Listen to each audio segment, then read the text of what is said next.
You ask Tiger to solve. This deals with linear equations with one unknown. The final result is x equals -3/4.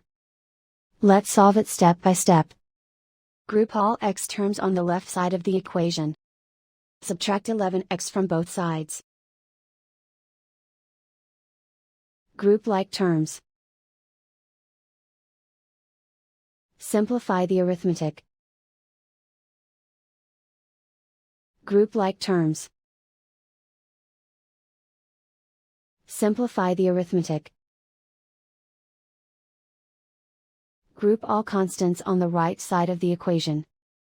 Add 7 to both sides. Simplify the arithmetic.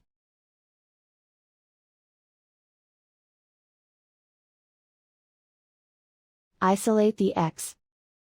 Divide both sides by -8. Cancel out the negatives.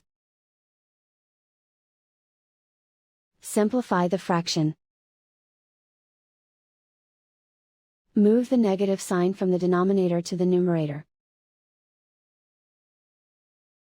Find the greatest common factor of the numerator and denominator.